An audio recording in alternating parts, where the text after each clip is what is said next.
Well, good Sabbath to you all. Welcome to a few quality moments around the Shabbat table with the Rabbi's Son. This is Bill Bullock. I'm coming to you live again from the Lifestyle Center in Texarkana, USA. It's a privilege to be invited into your home or your smartphone or your TV screen or your computer screen to discuss the beautiful words of the Torah.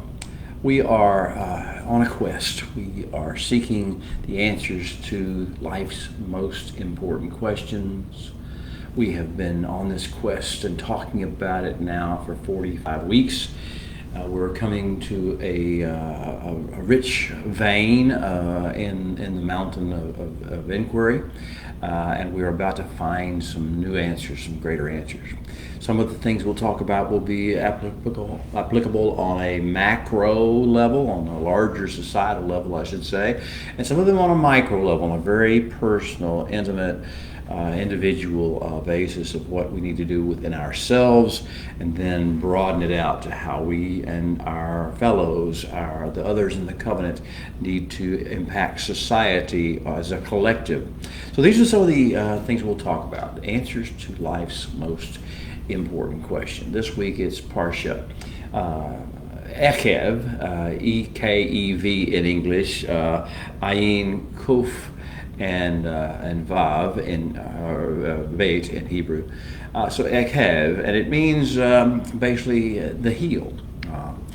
When you walk on the sand, or when you walk on a surface, the biggest impression that you leave is with your heel, because that's where the weight distributes mostly. So what is the most important impression we leave upon the world? This week is all about the impression that we leave on an individual, micro basis in our spheres of influence, and collectively as a covenant people. What mark do we leave upon the world? Whose mark do we leave upon the world? What quality a mark do we leave upon the world? And what is the message to the world of the mark that we leave? So this is week 3 of a great download.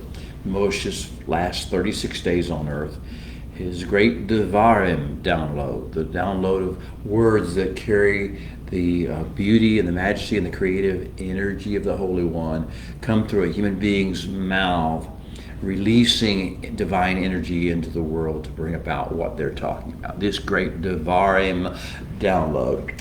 It is the magnum opus of Moshe. And now, in all the weeks that we're going to talk about this, total of 9 altogether, this is the third, so we're almost 1/3 of the way into this particular magnum opus work. That means we're just getting into the meat of it. We're just getting to the point where we're going to be stunned by the magnificence of what we're about to read. We've already been blown away, I believe, with Moshe's downloading of individual Devarim, individual words that carry this creative word. And then by last week we talked about the stories that he tells and how stories can be infused with the same Devarim quality of the capacity to release creative energy in the world. And now we're going to go a step further. We're in the second of Moshe's 4 world-changing discourses on the plains of Moab, the culmination of his 40 years of walking face-to-face, talking face-to-face with the Holy One, and all that he has learned and all that he's experienced. In the process, we're in the throes of it, in the meat of it, in the second of his great speeches on the plain. And this is the one, this is the largest one, this is the most substantive one. The others are inspirational, the others are correctional, but this one is the meat of the story, the deeper things of this Torah download. So these 4 discourses that he's giving on the plains of Moab, that Moshe is putting together to form his magnum opus, his release to the world, as his heritage to the world of what people will know about the walk of the covenant people and the creator of the universe and the mission of the holy people in the world. So the general subject matter consists of about, I'm going to say 5 primary things.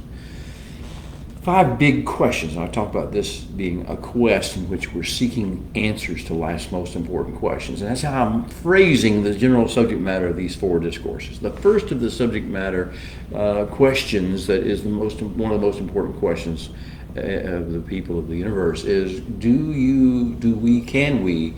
we know the Creator. Do we know where this world came from? Do you know who is responsible for it? Do we understand his personality, his persona, his characteristics, his attributes, his ways? Do we know the Creator? Do we know him as a personal relationship? Do we know him as a great mentor and king, and yet a wise ecosystem manager and eternal planner? Do we know him? Do we know his beauty, his goodness, his majesty, his power? Do we know him? HaKadosh Baruch, the Holy One, blessed is he. Do you know him, beloved? That's the first subject matter of Moshe's discourses. He's not wanting to talk to people about some form of religion. He doesn't want to talk to people about some new philosophy, political theory, ideology, none of those things. He wants to talk to people about knowing and walking with the Creator of the universe as a persona, as a divine instigator of things upon the earth. So do you know the Creator? The second of the general subject matter of these 4 discourses of Moshe on the plain is, are you conscious of what's happening to this world? Do you see it for what it is and where it is? Do you understand Ra? The King James Version translated as evil, and it's been called that for generations since. But Ra means total self-absorption by human beings. Human beings who are totally self-absorbed, narcissistic, always wanting what they want, when they want it, why they want it, self-motivated, self-obsessed. So are you understanding? Do you have a consciousness of what Ra is, what evil in that? If we just put parentheses around that, or around that word, because it means this self-absorption thing. What the consequences of that are? Do you know how badly the earth has been destroyed? The ecosystem has been corrupted by Ra. The second thing is, are you aware of Shakat? Are you aware of the level of corruption, of the consequences of the corruption, of the deviation from divine purpose that's existent in the world and existent in humanity as a species and as nations and cultures in specific, and individuals are all subject to this shakat? Do you understand what it is, how you can tell it's different from the divine plan, and what can be done about it? Do you understand Ra? Do you understand shakat? And finally, do you understand the third of the trilogy, the third, which is Ra, Shakat, and Hamas? Do you understand the significance of the infusion of Hamas, violence, cruelty, into humankind's experience, into the universe, into the ecosystem of Earth? Do you understand what Ra, Shakat, and Hamas have done to the world? And then are you, secondly, the theme and the subject matter of these discourses is knowing what Ra, Shakat, and Hamas are doing in the world and are doing in individuals throughout the world and in generations. Knowing all that, are you also covenant story conscious? Are you aware that the Creator that we talked about before has a story he's telling, and he's letting characters and scenarios interweave and come around, and he's introducing one to another, and they're merging and then they're diverging, and all this story is designed to create out of the covenant a healing, a redemption for the Ra, Shakat, and Hamas infusion that we've been talking about. Do you understand these things? If you are, then we're going to talk a lot. Moshe's going to say, I'm going to give you the plan. I'm going to lay it out for you in a blueprint form. So how you can build not only in yourself, in the micro, but also in the macro, your community, and also in the nations of the world, and bring the kingdom of heaven-centered society to the world. Okay, so that's the second issue, is you are conscious of Ra, Shakat, and Hamas, and of the covenant story that's ongoing in the midst of it. Third, are you aware of the greater plan? Do you know what the Holy One's planning to do about all this? And do you know your role in that great plan? You're assigned tasks. You're assigned calling in his greater plan. Now, we've talked about it so many times, and most of you could recite it with me as I say what that greater plan is. Summarizing it as saying it is a plan for the redemption of mankind as a species, bloodline by bloodline, household by household, family by family, individual by individual, as many as will come to the divine call. And also for the restoration of all creation and every square inch of earth and all of our universe into the original intended Edenic state of beauty and fruitfulness and shalom and harmonious interaction. That's the grand plan in a nutshell. Do you understand that plan? It's bigger than anything the world has to offer. Education systems, governments, political parties, anything those have to offer is nothing compared to the great plan, the grand plan. Now, do you know your role in it? Do you know your assigned role? Do you know where the covenant puts you in this position? In each generation, we are placed upon the earth to work in that greater plan. This is the third subject matter of the 4 discourses on the plain. The fourth of the 5. Are you tuned in? Are you flowing in the tone of heaven and the creative energy? Are you flowing with each of the individual unique media of divine communication? Devarim, Devar, the Devar communication, the Pakad, the visitations that he gives, and the messages that he gives in a particular encounter or visitation. Are you aware of the mitzvah, the connection he makes where he says, okay, at this point, from this point we will go in this direction, and that connection, we'll walk together in this direction. It's called commandment in the English language, but it's about how we're going to walk together. God and man will walk together in accomplishing his purpose.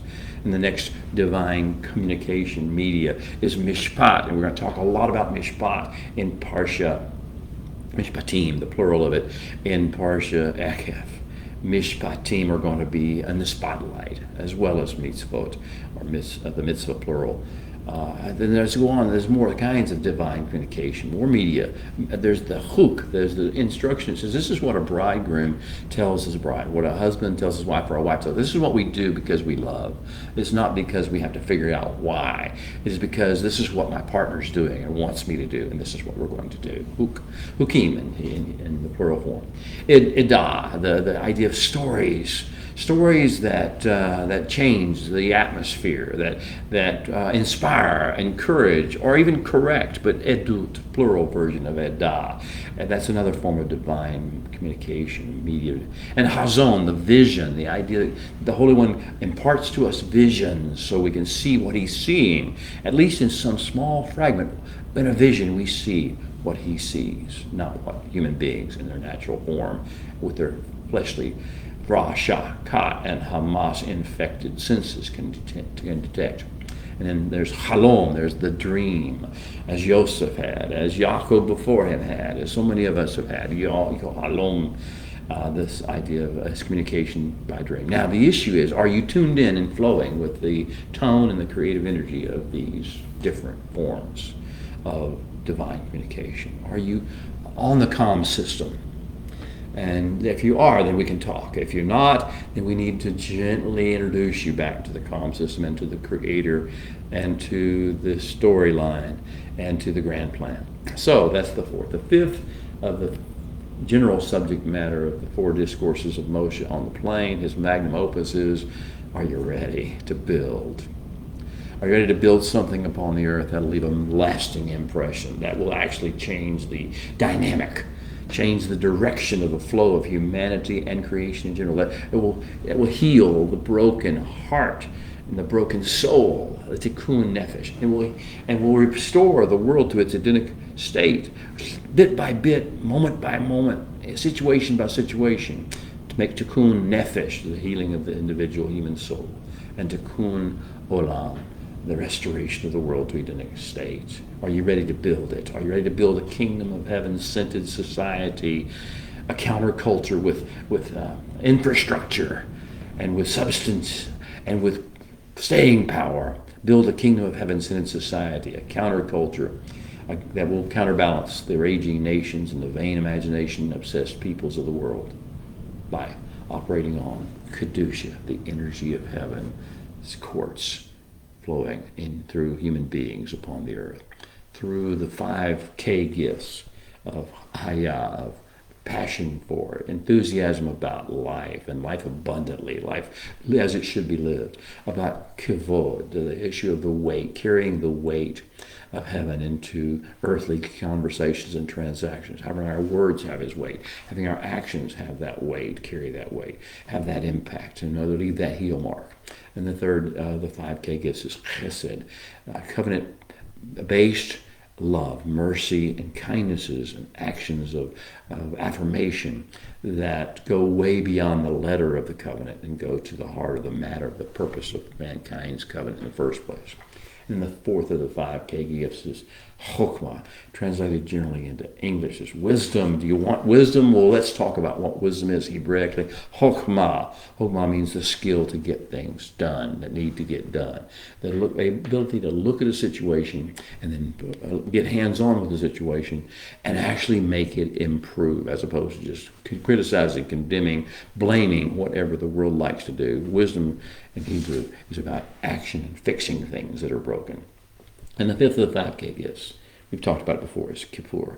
Kippurim, the idea that coverings don't just hide away sin, or don't just hide away uncleanness, or don't just hide away perversion or corruption or ra or evil or violence. They don't just hide it. The coverings of the Holy One, the coverings of the heavenlies bring healing within. They're like a bandage that's been wrapped in salve, in healing balm. Well, that's what the 5K gifts are. And we bring those gifts to bear. Are you ready to bring those kind of gifts to bear on all personal, cultural, and species impacting challenges of mortal life? The great ones and the small ones. Are you ready? These are the subject matters of Moshe's discourses on the plain. So this week, Parsha 46, Ekev. Heel print. Heel. What comes on the heels? What comes on your heels? When you walk, what is released? When you go to a place, when you interact with a person, what energy is released? Is it positive, heavenly energy, more than positive energy? Is it heavenly's energy? The energy of the four living creatures and the 24 elders and the cherubim and the seraphim that stand before the throne. Is that energy and that inspiration and that awe, that reverence that flows out of you? Are people left with that sense of that weight, or are we left with just another human being making negative talk, trash, ideas, theories, opinions, instead of leaving the like of the mark of the Holy One? So I call this parshas and our discussions about it around the Shabbat table, walking the walk and leaving the prescribed mark. Walking the walk, not just talking, not just theorizing, not just sitting in an ivory tower and complaining or trying to tell people what's wrong with them. Actually walking the walk. This is what this parsha, this section of Torah is about.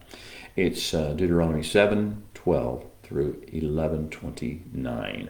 So maybe you got your scrolls out, or you got your books or your Torahs, or you got your computer open and the Blue Letter Bible or some other biblical source online where you can follow along. Good, let's do that. This is parsha number 46, Ekev, Deuteronomy 7:12 through 11:25, walking the walk and leaving the prescribed mark. The prescribed mark on the world. This is the section of Torah we talk about, the foundational tikkun, fixing or restoration protocols, healing protocols, how to learn to become a healer as opposed to just another voice of negativity or complaint or speaking what people like to talk about proudly, truth to power. No, we speak life and health and peace to those who are broken and dying and hurting. Do you understand the difference between that? Now, this is that parsha of foundational tikkun protocols, how to live with intentionality in the covenant, live with covenant intentionality, and leave a strategic kingdom footprint everywhere the soles of our feet shall tread. How to leave a strategic covenant footprint everywhere the soles of our feet shall tread. Are you in? Are you interested? Well, come along, let's go. Are we ready to leave telltale signs that you are, we are, or we are not walking with the creator of the universe at his side? That we have or have not caught his vision? That we have or not started to learn his craft and his ways? The proof, you see, is in the footprint we leave in conversations, in interactions, in relationships, in marketplace transactions. The key, the proof, is in the footprints, beloved. So what kind of footprint do you want to leave? What are you leaving now? What have you been leaving in the past? What level, what kind of value and quality of footprint have you been leaving on the people and the places that you go? What kind of influence and impact have you been having? And what kind of influence and impact do you want to have? Or do you feel the creator of the universe wants you and created you to have in this world, in this age, in your time, in your generation, in your spheres of influence, one by one? Your bloodline, your family, your household, your marketplace, your workplace, your city, your community, your culture. What mark are you ready to leave? What footprint are you ready to give? So basically we'll talk and get in our helicopter, as it were, and go up into the heavenlies and look down upon this parsha and kind of get a helicopter view of what we're going to talk about. The first thing we're going to talk about is that there's this special blessed state that flows to people who shema the mishpatim, the mishpatim. I told you we're going to focus, the spotlight of this parsha is largely on mishpatim. We can talk about what those are in a moment, but if you shema, and this is the verb, this is the action. If we get in tune with and resonate with and resound with and rebroadcast the mishpatim and live them out and walk them out, there will be some blessings that flow from that. Now this whole walk is not about us just enjoying the blessings while others do not. The idea of a blessing is that we give it away. We receive it and give it away. So if we don't receive it, then we can't give it away. The blessed state of the nation whose people shema. That's Parsha. That's chapter 7, verses 12 through 25, basically. Or 15, 7 through 15, 12 through 15. The second subject matter, we look down from our helicopter at this parsha and try to get a general outline of it. The second stage thing is we're going to have to be told the first stage of our mission in Eretz Yisrael. Eretz Yisrael, the land, it was going to tell us a lot about this land. This land is part of the Devarim protocol. We're supposed to love this land. And when we hear mention of Eretz Yisrael, the land of Israel, the Holy Land, the Promised Land, when we hear these terms mentioned, the land of milk and honey, these Devarim terms have energy in them that are supposed to cause our minds to rise, our hearts and our souls to flow, to come up, to be awakened, and our neshama, our God-breathed spirit from Genesis 2:7, that to come so alive that it begins to take precedence. These words, these phrases, the land of promise, the Holy Land, the land of Israel, the land flowing with milk and honey, the land of our inheritance. These phrases are supposed to awaken something. And the first stage is, what are we supposed to do in that land? It's not just something we go to and like a candy store and enjoy the fruit of it. No, we're called to interact with it in legitimate ways that free it from the corrupting influences and abominations. You can think back to, remember, there was no man, in Genesis chapter 2, there was no man to tend, to serve the earth. And so, therefore, then God breathed life into man, gave him a garden to go into, and it was man's job to take care of the garden. So it is our job with regard to the land of Israel, the Holy Land, the land flowing with milk and honey, the land of the patriarchs, the things that we know. This is our job, is not just to be in awe of that land or just have an emotional feeling for that land or even to be jealous over that land. Our task is to bring a Garden of Eden level of fruitfulness. And in chapter 8, the Holy One's going to give us the Edenic picture for Eretz Yisrael, the 7 species and the fruitfulness and the fullness of how that land will produce and how it will be enough for everybody, actually for everybody in the world. This idea of bringing out the potential in the land, that's one of the major Devarim protocols of Parshat Ekev.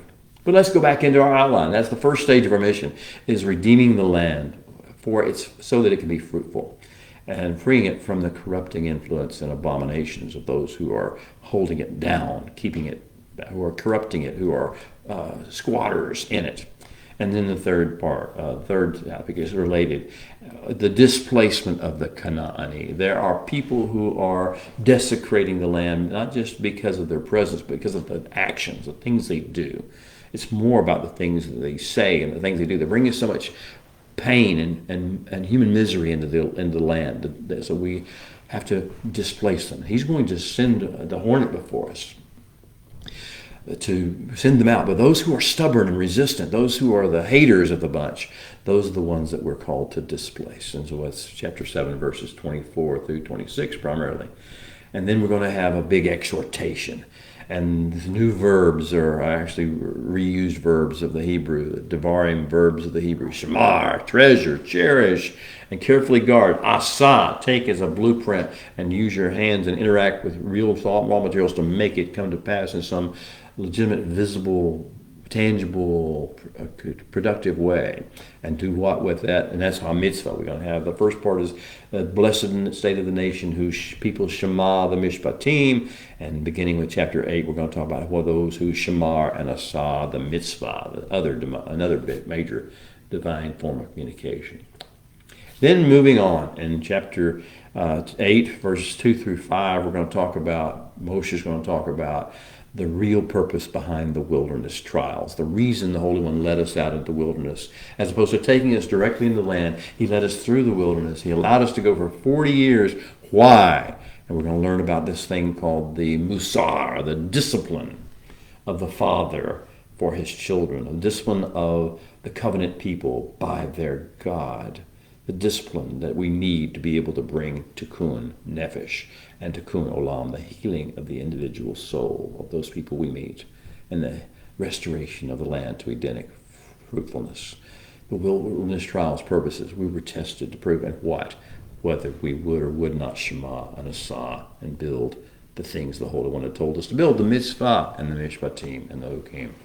Then we're going to have another exhortation. He's going to tell us, okay, I want to go beyond just shemaring and asaing my divine communications that I give to you. All these are medium. I want you to shemar yalek. I want you to walk them. I want you to get your feet in motion because you're going to leave a footprint. Yalek, shamar, yalek, and yare. I want you to walk with awe and with reverence and spread that awe and reverence for the Holy One and for his will and his ways throughout the world. That's chapter 8, verse 6 primarily.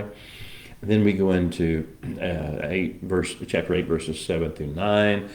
Moshe is going to talk about the Edenic blessedness, what the land could look like, can look like, will look like, what the model land of the whole world is supposed to look like when the people of the covenant do what they're called to do and leave the footprint they're called to leave. Then he's going to exhort us again. He's going to give us a couple of other verbs. He's going to say, not only are you shema, and asa, and yalach, and these words you're supposed to lo shakak. You're not supposed to not forget, not let slip out of the forefront of your mind. And you are to zakar. You are to focus intently upon and meditate on and bring to the forefront of your mind certain stories, the stories and the message and the plan of the Holy One. You can't get distracted by the things of the world. That's the third exhortation that's found in chapter 9, verses 10 through 21. And then in chapter 9, that's 8, verses 10 through 21. Chapter 9, verses 1 through 5, we have the events and the system of the conquest, what we're supposed to do when we first enter the land, and then another exhortation. And this exhortation adds another Hebrew verb, in addition to lahu shakak, not forgetting, and zakaring, meditating on, focusing on. We are supposed to introduce yadaing, building knowledge, building intimate knowledge, building oneness with the Holy One in this process. That's chapter 9, verses 6 through 7. Then we're going to be introduced to the sin triggers of humanity, as particularly evidenced by its worst group, which is the covenant, the people in the covenant land, the people who have squatted in the covenant land. And also the sin triggers and uncleanness appetites of ourselves. Every human being has them. We're not unique, and they are not unique. We all suffer them. So we need to understand what we're facing what the challenges of the sin triggers are. Turn your attention to chapter 9, verse 8 through chapter 10, verse 11. Then he's going to exhort us once again. He's going to ask us if we understand what the bridegroom expects, requests, requires of us. It's going to be pretty simple, and yet it's going to be the most complicated thing and the most wonderful thing in the world. What does the Holy One require of you? He's going to ask. Beginning in chapter 10, verse 12 through 11, verse 9. Then he's going to talk to us again about the land. The secret of the land's fruitfulness is the rain. Matar, hamatar in Hebrew. The idea of the heavens can want to connect with the earth. They don't want you to be reliant upon reservoirs or upon irrigation systems. The secret of the rain. When heaven and earth are aligned, rain comes and waters the earth. And this is the secret of the land of Eretz Israel, the land of the patriarchs, the land flowing with milk and honey. When we are leaving the right footprint, when the people of the Holy One are there and leaving the kingdom footprint and spreading the Kedusha and the 5K gifts across the world, then the rains will come in their season, both the latter and the spring rains, and we will eat. He'll provide grass in the fields for our cattle, and we will eat and be satiated, satisfied, at rest and at peace. And then there's the final exhortation, chapter 11, verses 13 through 25. The Holy One will have Moshe exhort us to Shema Ahav, to love, to be people of love, not haters. We are people of love, not arrogance. People of love, Ahav. So Shema, Ahav, and Shemar. That will be our secrets of productiveness and fruitfulness. So we want to leave the kingdom footprint. We want to leave the footprint of the counterculture society the Creator wanted having to build, kingdom of heaven-centered society. We want to leave that footprint. These are the foundational, fundamental elements of doing that. Let's do our call to worship. Let us turn our hearts up to the throne of the great King. Leave the things of this world behind. Leave the politics behind. Leave the sports and the entertainment and the education behind. Leave the information you receive from the news or the internet or the social media behind. Leave your offenses behind. Leave your judgments behind. This is the Baraku, the blessing before reading from the actual words of the Torah. Sing with me if you know it in Hebrew. Baruch hu Adonai Hamvorach. Baruch Adonai Hamvorach Leolam Vaed. Baruch Ata Adonai Eloheinu Melech HaOlam Asher Bachar Banu Mikol Ha'amin V'natan Lanu Et Toratu. Baruch Ata Adonai Noten HaTorah. Amen.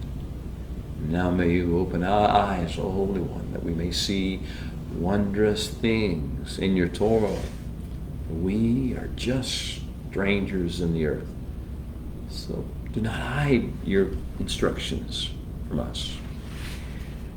Last week when we left off, Moshe reminded us of Matan Torah, the giving of the Torah, and generally of our assigned mission in regard to the nations and the peoples of the earth, the nations that rage and the peoples that imagine of anything. And then in Deuteronomy 7, verses 8 to 11, right before the passage of this week, he said this, because the Holy One loves you. It starts with the Holy One's love for us. What does it mean that he loves you? But because the Holy One loves you, and because he is keeping the oath, the promise that he swore to your fathers.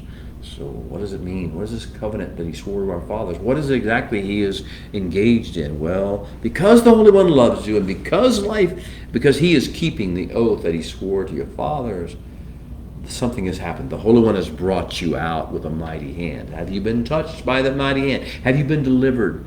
He's brought you out with a mighty hand, and He's redeemed you from the house of bondage. Do you see and sense who you are? Is this your story?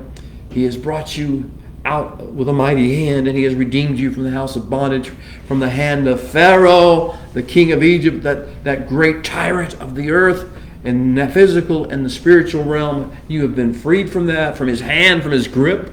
Do you know who you are? Therefore, the Holy One says, through Moshe, in these Devarim downloads, he says, therefore know this, be intimately, experientially familiar with and convinced of this. Know this and make it known. What? That the Holy One is your God.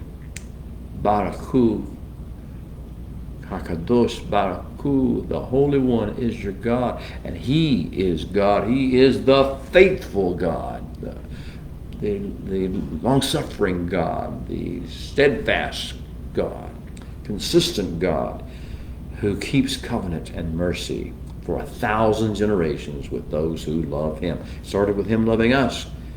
For 1,000 generations, He keeps covenant and mercy with those who love Him. We talked about what last week. We learned what love for the Holy One means. It means walking in His covenant. Mishpat, mitzvot, mishpatim, hukim, His divine communications. And those who keep His commandments, it says. Now it goes on, but then there's something else. But though He does all these things, though the Holy One does these things, keeps covenant and mercy for 1,000 generations to those who love Him, but He repays, He revisits those who hate Him. Now, it could be a capital H Him, being the Holy One, or Him being B'nai Israel, the people who love Him. He repays, He recompenses those who hate Him to their face. So there are lovers and there are haters, my beloved ones, my friends and family. Are you a lover of the Holy One, or are you a hater of the Holy One? The haters of the Holy One are the ones who He will withstand face to face. And He will deplatform them. The Holy One will deplatform the haters, those who hate Him. And He will not be slack, Moshe said, with him who hates Him. He will oppose him to his face. That is, which the ones who love Him, He is faithful to covenant and to mercy beyond covenant for 1,000 generations.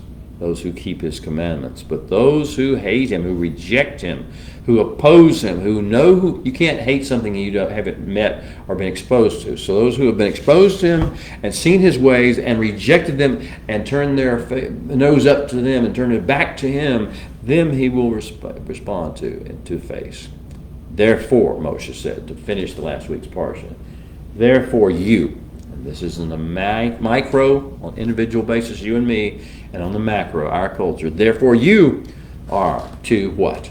What are we supposed to do, since there are lovers and there are haters in the world, since there are Ra, Shakat, and Hamas running rampant through the world? Therefore, you are to shamar, treasure, cherish, and highly value and carefully guard the commandment, the mitzvah, the point of connection between the Holy One and mankind, where He tells us we're going to go this way. Come with me, go this way. Shamar, the mitzvah, and the statutes and the hukim, and the judgments, the mishpatim we'll talk about a lot this week, and all those things that I instruct you with today. Why? To build them, to asa them, to make them into a functional reality in the world, to take them as a blueprint and then build the building they depict. Well, that's the essence of this parsha. That leads us into what we talked about last week.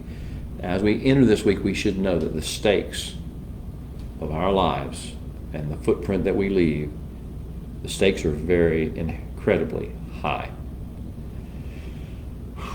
If we do not leave the right footprint, we're just going to make things worse. We're going to just contribute to the general melees of the Ra, Shakat, and Hamas-infused world.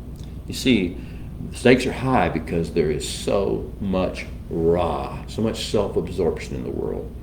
Because there is so much shakat, there's so much corruption, deviation from the divine plan and direction that we're supposed to go. There's so much Hamas, there's so much cruelty and violence and knee-jerk reactions and anger and rage in the world. There's so much folly and negative energy in the world. There's so much vanity and arrogant philosophy and religion. There's so much vanity. There's so much confusion. There's so much lust. There's so much rage. There's so much greed. There's so much waste. There's so much needless suffering. The stakes are high. The world needs an intervention. Creation needs an intervention. All creation is groaning in eager expectation for the sons of the Holy One to arise, to step forth, to manifest. The world needs an intervention. And Mashiach's coming, but until he comes, until he reigns, beloved, it's on us. Yes, it's on us. Until he comes, until he reigns, until Mashiach comes and reigns, it's on us. It's on us to do what exactly? What exactly is it we're supposed to see? The answers to life's most important questions is our quest. So this is the way we're going to approach these parshas. What is it exactly on us to do? What are we supposed to do? What does he expect us? What does he require of us, mere mortals, those who don't have his creator's superpowers to rely upon? What does he expect us mere mortals to do to bring about tikkun nefesh, the healing of the individual human soul, broken soul, and the healing of the nations, and the healing of the peoples, and the healing of the ecosystem, back to identity? How does he expect us to do? What does he expect us to do? Are we supposed to march in the streets? Well, you've seen how that turns out. It never works. Are we supposed to chant slogans and quote Bible verses and put them on overpasses or in the graffiti or big signs? Is that changing anything? Is that what he wants us to do? Are we supposed to be morally outraged and go on social media and proclaim our higher vision, our moral outrage? Are we supposed to wage social media debates? Are we supposed to judge people, condemn the wrongdoers and the haters and the Rosh Hashanah and Hamas infused ones, the most broken ones of the world? Are we supposed to wage crusades like the people in the 9th and the 10th and 11th centuries after Messiah? Are we supposed to conduct inquisitions like they did in Spain to make people's doctrine right? Are we supposed to make jihad like so many of the current Muslim population wants to do? Are we supposed to start or support a political movement or an ideological movement or a social movement, social justice movement? Is that what we're supposed to do? Are we supposed to create a SS Taliban-like enforcement army to make people do right? Are we supposed to withdraw to a cave and hunker in a bunker? Or go up and raise our eyes and look out the windows from an ivory tower and condemn everybody? What are we supposed to do exactly if we're going to make tikkun nefesh and tikkun olam? And who is our leader? Who is it we report to? Who is it we owe our and swear and act out our allegiance to? Who is our leader? Who is your leader? Who are you really responding to? Who are you really following? I know there are political leaders, and there are religious leaders, and there are ecclesiastical leaders, and there are self-proclaimed apostles and prophets and rabbis. I know there are all these people who declare want to be your leaders. But who is really your leader? Whose words do you repeat? And whose message are you giving? And what is your message? Who your leader is determines what your message is. Listen to the tone of your message, of the things that you write, of the things that you say, of the things that you believe. Listen to the tone with which you employ. That tells you who your leader is, who is not. So what strategic tasks have we been assigned and deployed to accomplish? This is the important questions. Do we know why we're here? Do we know what strategic tasks we have been assigned and deployed to accomplish in this world while we're here on earth? And what are our rules of engagement with the peoples and the nations, and with the broken, and with the arrogant, and with the haters of this world? What are our rules of engagement? Because we don't get to be loose cannons, just doing whatever we think is right in the moment. They've tried that. It doesn't work. And how is the world supposed to know if we're on mission, on task, on duty, on time, or not? How are we supposed to know? And how is the world supposed to know if we're doing it right? Parsha Ekev, the foundation stones of our footprint, the footprint we will leave upon the earth. That's our question. So now let's talk about walking the walk wherever our feet may tread. The secret disciplines of the heart and of the community that are necessary to successfully take tikkun nefesh to the peoples and offer tikkun olam to the nations. Let's talk about the blessed state of the people who Shema, the Mishpatim of Torah. From the Hebrew, chapter 7, verse 12 through 15. I'll read it in Hebrew, and then I'll come behind with hopefully a good translation in the English that I come up with on the spot. Vahaya Ekev. And then it will come to pass on the heels as a footprint. Tishmeun et hamishpatim ha'ela. On the heels of your collectively shemaing these, treasuring, cherishing, tuning into these mishpatim. Ushmartem ve'asitem otam. And shemaring, treasuring, cherishing, and assigning, and building, forming them. And the heels of that, V'shamar Adonai Elohek alak, and the Holy One your God will shamar with you. Et habrit ve'et hachesed, the covenant and the faithfulness and the loyalty and the loving kindness and the mercy. Asher nishba l'avoteka, that he swore to your fathers. So these are the key activators of the covenant blessing flow. The blessing doesn't follow the people, it follows the words, the divine communications. As we flow in the divine communications, the blessings flow through the divine communications into us and out of us into the world around us. So the key factors are Tishmeun et hamishpatim ha'ela. We are to shema these mishpatim, the judgments, as it said in English, but boy, these are so different. The idea of mishpatim in the Hebrew, plural form of mishpat. And the idea is, okay, here is a situation. It needs addressing. It needs intervention.